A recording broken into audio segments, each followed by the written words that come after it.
Hi guys, எப்படி இருக்கீங்க? நல்லா இருப்பீங்கன்னு நினைக்கிறேன். இன்றைக்கி நான் வந்திருக்கிற கோயில் எங்கன்னா, சரவணம்பட்டியிலேருந்து சத்தியமங்கலம் போகிற வழியில் கரட்டு மேடு. அங்கே வந்து ரத்தனபுரி குமரக்கடவுளுங்கிற முருகரை பக்கம் தான் வந்திருக்கோம். பார்க்கறதுல வந்து சூப்பராக இருக்குது. படியிலெல்லாம் பூ தூவி வச்சுருக்காங்க.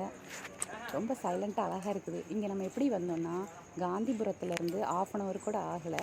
ஒரு 10 கிலோமீட்டர் சம்திங் தான் ஆச்சு. பஸ்ஸில் இறங்கி லெஃப்ட் சைடு வந்து ஒரு 2 கிலோமீட்டருக்குள்ளே தான் இருக்கும். கொஞ்சம் வாக்கபிள் தான். நடந்தோம் அப்படின்னா இந்த கோயில் வந்துடுது. நாங்கள் மலை ஏறிக்கிட்டு இருக்கிறோம். ஸ்டெப்ஸ் எல்லாம் பார்த்தீங்கன்னா கொஞ்சம் செங்குத்தாக தான் இருக்குது.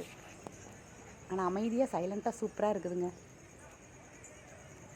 அவா இதுக்கே மூச்சு வாங்குது. எப்படி போக போகிறோன்னு தெரியலையே. இங்கே பாரியா ஒரு அணில வாவ் சூப்பராக இருந்து அது என்னவோ சம்திங் சாப்பிட்டுக்கிட்டு இருக்குது. என்னன்னு பார்க்கலாம்.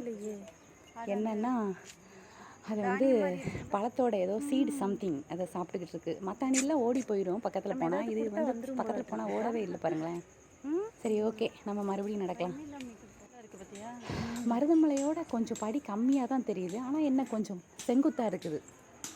இப்போ கோயில் பக்கத்தில் வந்துட்டோம். ஃபஸ்ட்டு விநாயகர் தெரிகிறாரு. இங்கே வந்து முருகர். சாமி கும்பிட்டுட்டு அதுக்கப்புறம் பார்க்கலாம். சுற்றி பேக்ரவுண்டு வியூ இது சூப்பராக இருக்குல்ல. கூட்டமே இல்லை நாங்கள் போன டைம். நல்லா சூப்பராக இருக்குது. இங்கேருந்து நாங்கள் பார்த்தோன்னா டோட்டல் வந்துட்டு கோயம்புத்தூரே உலகமே தெரியும். சூப்பராக இருக்குது. நீங்களும் பாருங்கள், காட்டுறேன். வெயிட் அண்ட் ஷீ சூப்பராக இருக்குல்ல.